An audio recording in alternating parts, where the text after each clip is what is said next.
नमस्कार दर्शकों, भक्ति ज्ञान चैनल में आप सभी का बहुत बहुत स्वागत है। एकादशी व्रत सभी व्रतों में श्रेष्ठ है। हर महीने में 2 एकादशी व्रत आते हैं। हिंदू धर्म में आषाढ़ माह के शुक्ल पक्ष की एकादशी को देवशयनी एकादशी कहा जाता है। देवशयनी एकादशी के दिन से भगवान विष्णु जी का शयन काल प्रारंभ होता है। देवशयनी एकादशी से 4 महीने का चातुर्मास प्रारंभ होता है। एकादशी व्रत भगवान विष्णु को समर्पित है। इस दिन भगवान विष्णु जी की विधिवत पूजा करने से शुभ फलों की प्राप्ति होती है। देवशयनी एकादशी व्रत करने से सभी पापों से मुक्ति मिलती है और व्यक्ति सभी सुखों को भोग कर अंत में भगवान विष्णु के धाम को चला जाता है। आइए अब जानते हैं कि आषाढ़ माह की शुक्ल पक्ष की एकादशी कब है और जुलाई महीने का पहला एकादशी व्रत कब है। पंचांग के अनुसार एकादशी तिथि 5 जुलाई को शाम 6:58 पर आरंभ होगी और इसकी समाप्ति 6 जुलाई को रात 9:14 पर होगी। उदय तिथि में देवशयनी एकादशी व्रत 6 जुलाई को रखा जाएगा।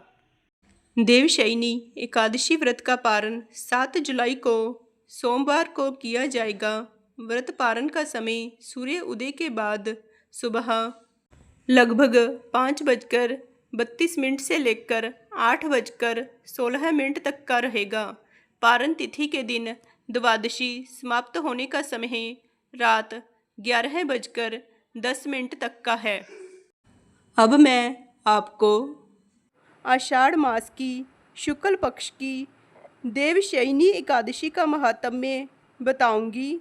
आप ध्यान से सुनिए। युधिष्ठिर ने पूछा, भगवन आषाढ़ के शुक्ल पक्ष में कौन सी एकादशी होती है, उसका नाम और विधि क्या है, यह बतलाने की कृपा करें। भगवान श्री कृष्ण जी बोले, राजन, आषाढ़ शुक्ल पक्ष की एकादशी का नाम शयनी है। मैं उसका वर्णन करता हूँ। वह महान, पुण्यमयी, स्वर्ग एवं मोक्ष प्रदान करने वाली, सब पापों को हरने वाली तथा उत्तम व्रत है। आषाढ़ शुक्ल पक्ष में शयनी एकादशी के दिन जिन्होंने कमल पुष्प से कमल लोचन भगवान विष्णु का पूजन तथा एकादशी का उत्तम व्रत किया है, उन्होंने तीनों लोकों और तीनों सनातन देवताओं का पूजन कर लिया।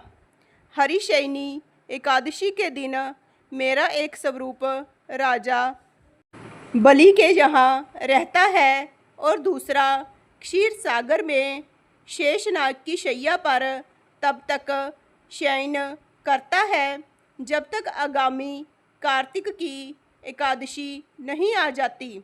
अतः आषाढ़ शुक्ला एकादशी से लेकर कार्तिक शुक्ला एकादशी तक मनुष्य को भली भांति धर्म का आचरण करना चाहिए। जो मनुष्य इस व्रत का अनुष्ठान करता है वह परम गति को प्राप्त होता है। इस कारण यत्नपूर्वक इस एकादशी का व्रत करना चाहिए। एकादशी की रात में जागरण करके शंख, चक्र और गदा धारण करने वाले भगवान विष्णु की भक्ति पूर्वक पूजा करनी चाहिए। ऐसा करने वाले पुरुष के पुण्य की गणना करने में चतुर्मुख ब्रह्मा जी भी असमर्थ हैं। राजन, जो इस प्रकार भोग और मोक्ष प्रदान करने वाले सर्व पापहारी एकादशी के उत्तम व्रत का पालन करता है, वह जाति का चांडाल होने पर भी संसार में सदा मेरा प्रिय करने वाला है।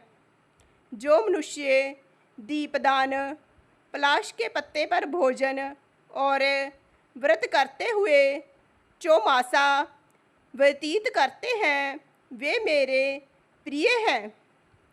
चौमासे में भगवान विष्णु सोए रहते हैं, इसलिए मनुष्य को भूमि पर शयन करना चाहिए। सावन में साग, भादों में दही, कवार में दूध और कार्तिक में दाल का त्याग कर देना चाहिए, अथवा जो चौमासे में ब्रह्मचर्य का पालन करता है वह परम गति को प्राप्त होता है। राजन, एकादशी के व्रत से ही मनुष्य सब पापों से मुक्त हो जाता है, अतः सदा इसका व्रत करना चाहिए, कभी भूलना नहीं चाहिए।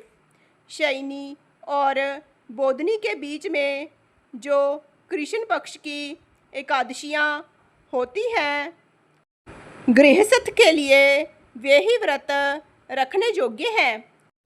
अन्य मासों की कृष्ण पक्षीय एकादशी गृहस्थ के लिए रखने योग्य नहीं होती। शुक्ल पक्ष की एकादशी सभी करनी चाहिए। इस तरह से हमने आज आषाढ़ मास की शुक्ल पक्ष की शयनी एकादशी का महात्म्य जाना। बोलिए श्री कृष्ण भगवान की जय, लक्ष्मी नारायण भगवान की जय। जय श्री कृष्ण।